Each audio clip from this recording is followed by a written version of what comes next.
Hi, welcome. So glad you can join me for this impromptu live that was inspired by a great conversation I had this morning. And I just felt like while the thoughts were fresh, I had to come on and talk with you about them. So if you're joining us on LinkedIn or on Facebook or on YouTube, please type in the chat who you are, how you're doing and where you're joining us from.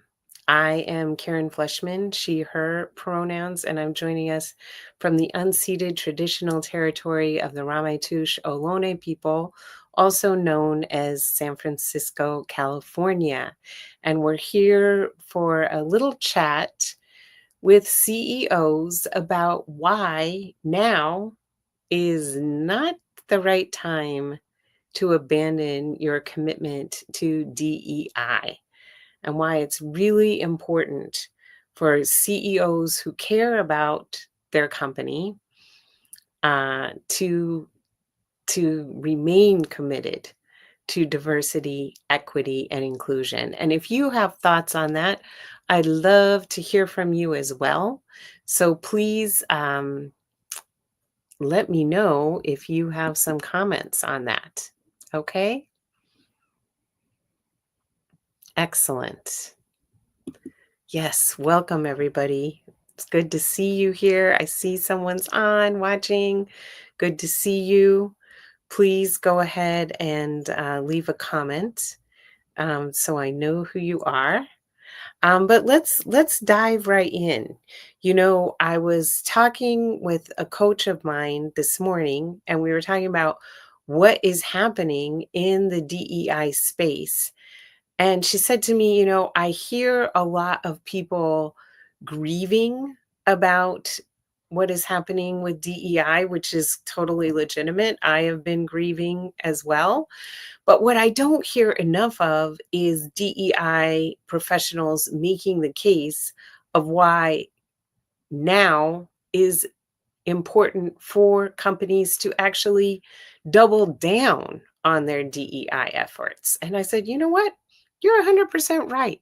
Let's have that conversation. So I scheduled this impromptu live, and I'm going to share some of my reasons why it is in every executive's best interest to remain committed. And I'm speaking here about the US market, but it's true also globally that we are becoming an increasingly diverse workforce. So, here in the United States, by 2045, as we all know, we will become a majority people of color society. And we already see that. Oh, hi, Monique. Thank you so much for joining us. Yes, I'd love to. Oh, I see you're driving, so it may be difficult to type in a chat, but thank you so much for joining us. So, in the United States, we will become a majority people of color society by 2045. And we are also seeing increasing numbers of neurodivergent people, of people with disabilities, increasing numbers of people who identify as LGBTQ. Okay. This is who is in our workforce. And we need help in companies to create a culture where everybody feels safe, everybody feels valued, everybody feels welcome, and everybody is able to do their best work. That does not happen naturally. It takes work, it takes study, it takes changing policies, it takes changing practices, it takes changing beliefs and behaviors, and importantly, incentives to make it possible for a company to have a culture where everybody does belong, where everybody can do their best work. And right now, as we see companies abandoning their commitment to that work, well, guess who's going to abandon them? Guess who's going to leave them and go join the company that is committed to creating opportunities for everybody? And let me just be perfectly clear that DEI was never about hiring less qualified people. It was always about hiring highly qualified people. In fact, more qualified people who otherwise would not have had access to the position because they didn't know about it. That wasn't part of their social networks, um, because of long-standing practices of racism, sexism, etc. It's about removing the barriers so that all qualified people have the opportunity to work in an environment. And folks can vote with their feet. They do it all the time and go to an environment where they do feel valued. Okay. So the companies that are going to double down on we only um, want a culture where white people or white men are the valued participants in our culture, folks are going to head to the doors in those companies. And they're going to take their brilliance to companies where they feel rewarded. And this is particularly true for our millennials and Gen Z. They have a very high um, desire, commitment to diversity. Among among millennials in the United States, 43% identify as people of color. Among Gen Z, it's 48%. Among millennials, I've seen it about 11 or 12% identify as LGBTQ. Among Gen Z, it's even higher, up to 20%, or it could be substantially more. Okay. So the our oh, thank you, Emily. Yay, I'm so glad you were able to join. Thank you. Emily is another person I had a wonderful conversation with, and Emily is a specialist for millennials who need to work on their relationship with money and finance. So I highly recommend checking out Emily's work. I'm so glad you were able to hop on. Okay. So if companies, we have 5 generations working in the workplace, the greatest generation, boomers, Gen X, millennials, and Gen Z. But millennials are now the largest group in the workforce, and Gen Z is joining the workforce in greater numbers as well. So companies that want to build that pipeline of entry level talent that moves into managerial and the succession planning for some of these paler, staler generations needs to be mindful of the values of these um, millennials and Gen Z and incorporate that into the company. Create an environment where people of all generations are valued and all are able to participate fully in the workforce. So, this is true of the workforce, and it's also true of the market, right? We have an increasingly diverse market. The fastest growing groups in the United States are Latinos and Asian Americans.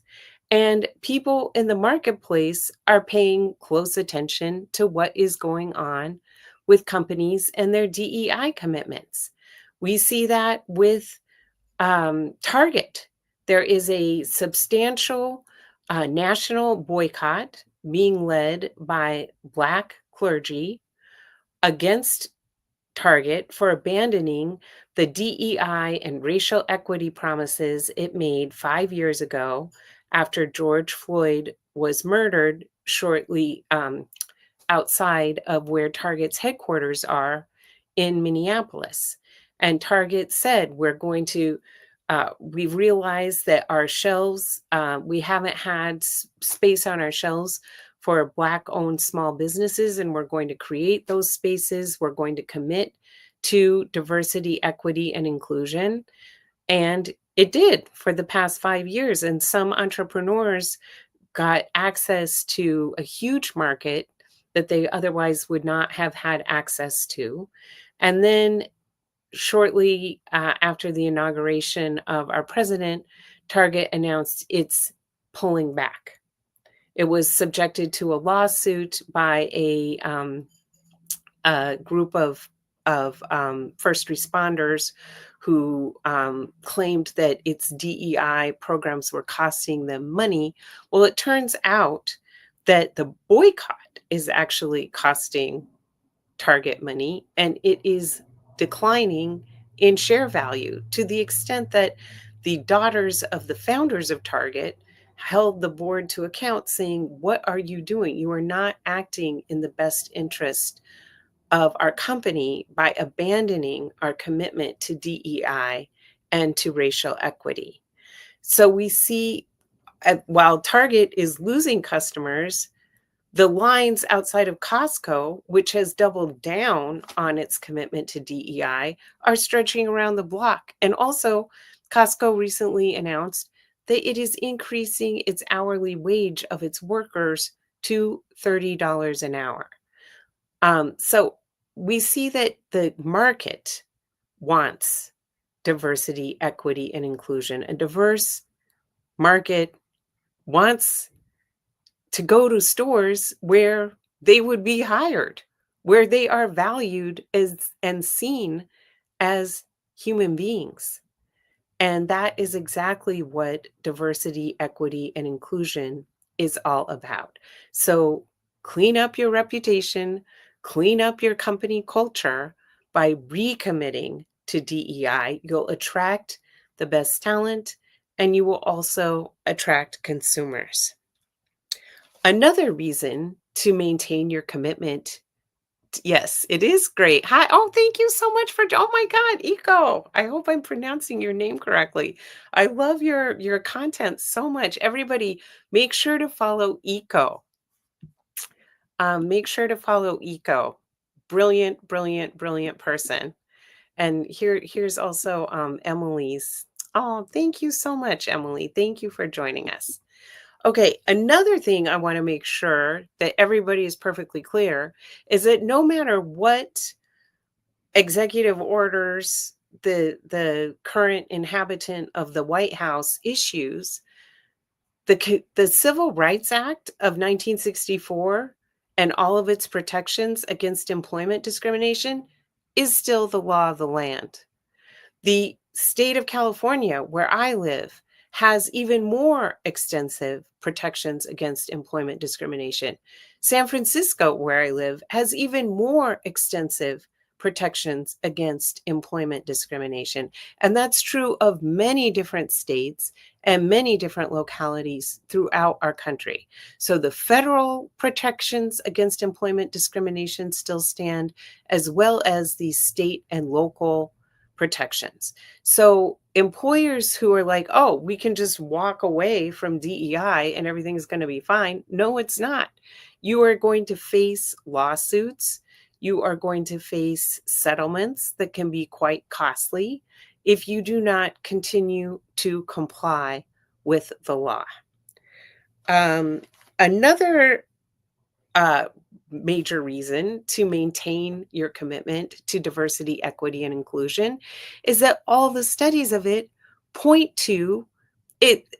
It drives innovation. Diversity drives better decision making. When you have people with diverse lived experiences, diverse perspectives coming together to make an issue, to make a decision together, they are able to bring up issues that if you have more of a monoculture, people are not aware of. This leads to greater innovation, greater profitability, and greater responsiveness to the market, which we already talked about is increasingly diverse. So that is another major reason to maintain your commitment to DEI. And your reputational risk as a company in a time of tremendous social media where the media is democratized and we can share messages with each other. We can share videos and images of DEI fails, um, it can really damage your company's reputation. It can damage your access to the market. So that's another reason to maintain your commitment to DEI.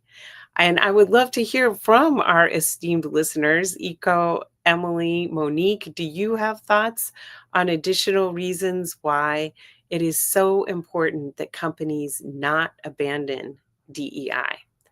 And I'll speak to another one that's very important to me because it is the right thing to do.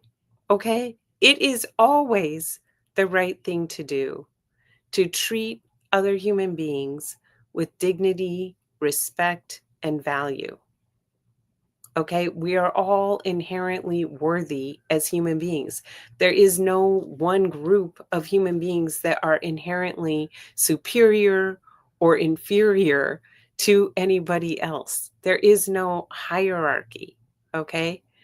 And the more that, and I'll speak from my own experience. I grew up in an almost entirely white community where everybody was into football, going to church on Sundays, a very kind of traditional values community. And I was indoctrinated at home, at my school. I was indoctrinated into racist and sexist beliefs and homophobic beliefs.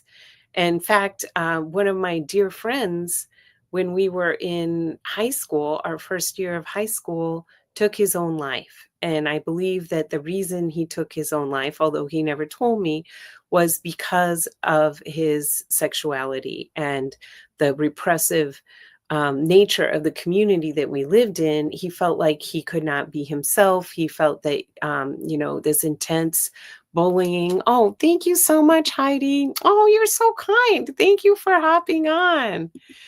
Thank you. Thank you, Cherold. I hope I'm pronouncing your name correctly. Thank you so much. Thank you. Um, Absolutely. It's the right thing to do. And you are so right. It drives innovation. Why wouldn't we want that? Why wouldn't we want to have a workplace that people are excited to come to? I mean, I will say that the workplaces that I have been that have been the most diverse and the most inclusive have been the most fun because we all get along with each other. We all learn from each other. We all value each other. And if and people value you beyond your being a worker. They value like you that you're taking care of yourself. I will never forget when I was about to give birth to my son, and it was um it was the Wednesday before Thanksgiving. Thanksgiving was the next day, and I was enormously, enormously pregnant. And I actually had a meeting. I had an appointment with my OBGYN that afternoon, but I kept calling and pushing back my appointment because I could tell that I was going to give birth, in a couple of days, and I wouldn't be back to work for the next several months on maternity leave. And I just kept like working and working and working, because I was trying to get like everything done before I would get out. And my colleagues were literally like, please leave, please go, please, because my colleagues really valued me. And this kind of environment is what creates loyalty. This is like when you feel seen and valued, and when you know that your coworkers care about you, not just as a producer, but as a human being, that is when you are going to have highly engaged, highly productive, highly innovative workforce. Let's see. let me take this one down and I'm going to add eco. As a fundraising consultant, I'm always making a business case, but I really think it's absolutely the right and moral thing to support DEI. I wish we were able to deal with this messaging and misinformation problem, but I understand a lot of the hate that DEI gets is driven by racism, and it's often hard to fight bigotry with words. 100%. And that is also, I mean, how racists attack knowledge, like how they're trying to burn books and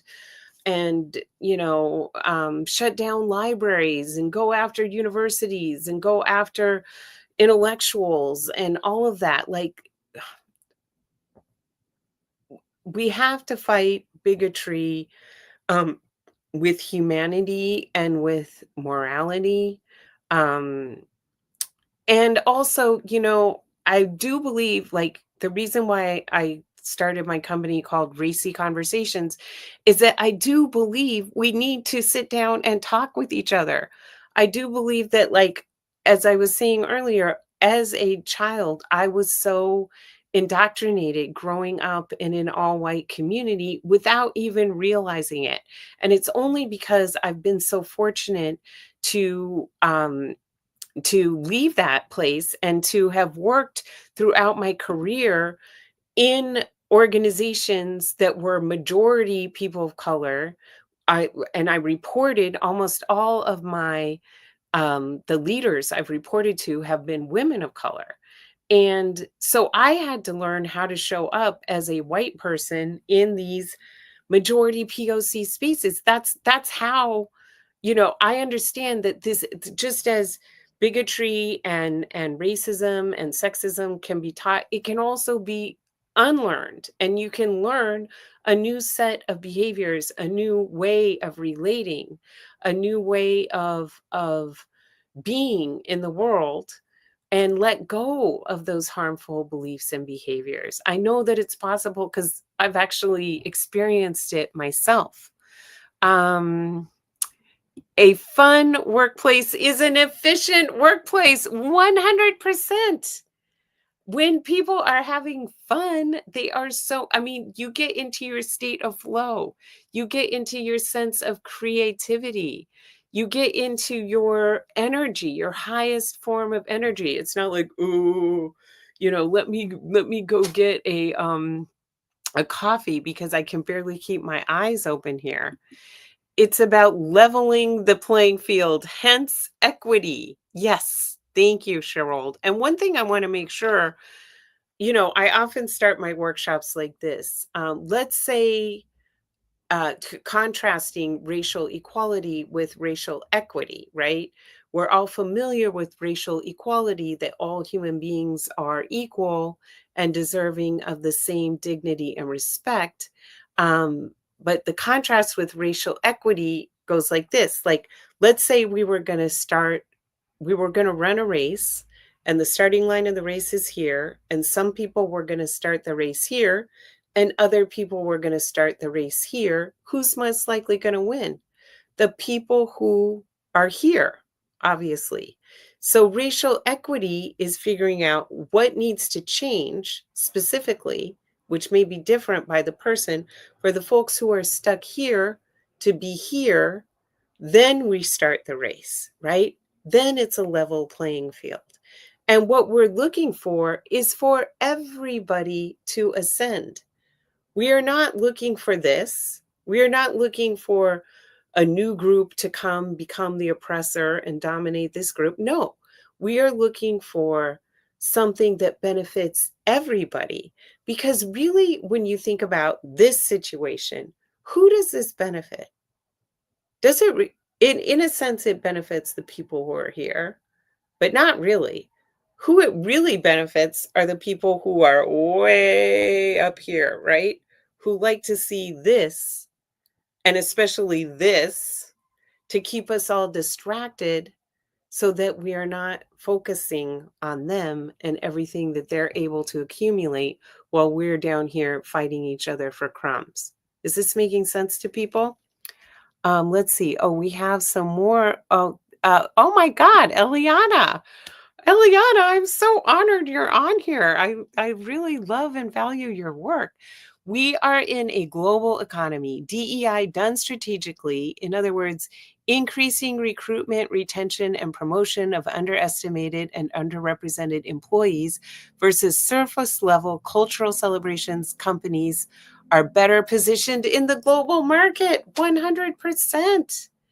We are so freaking lucky in this country to have this incredible diverse workforce, people from all over the world represented here with kinship and cultural ties all over the world. And now you want to put a whole bunch of countries on the travel ban list. You want to prevent the I mean, what is happening here?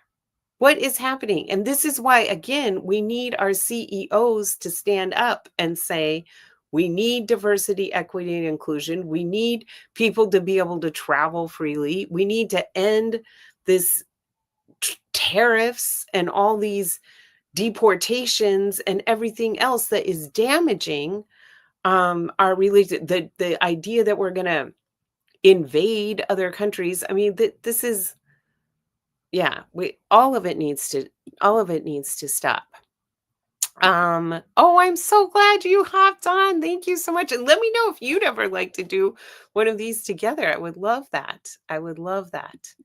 Okay. We are in a global economy.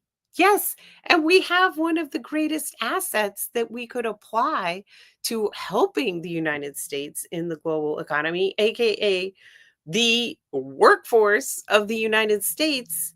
But we're not going to be able to do that if all of the positions are going to be held by white men. Okay, so white men make up 30% of the US population.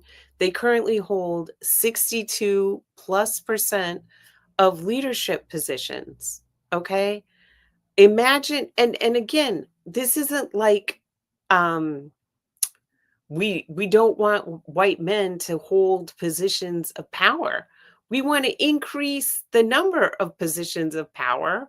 We want to increase the pot for everybody. It's not a one group versus the other group. Now you lose. It's like, no, let's grow for everyone. Okay? Let's create connection and community. I mean, and our white men, we know, are struggling. Highest rates of suicide, highest rates of alcoholism, highest rates of drug overdose, etc. The life expectancy of white men is going down, okay? So it's not as like holding on and grasping to this is really even benefiting them either. Okay. When we value everybody, we can all have safe, healthy, prosperous lives. So, thank you all so much for hopping on. It was such a pleasure to see you on here. Thank you to my coach, Kiara, for inspiring me to do this. If you are seeing this after the fact and want to weigh in with your thoughts on this very important topic, please add it to the comments. And yeah, if you are interested in Racy Conversations workshops, please direct message me. We also do executive coaching and intercultural competence, and we have the Interracial Sisterhood Coalition. Thank you all. Great talking with you. Bye bye.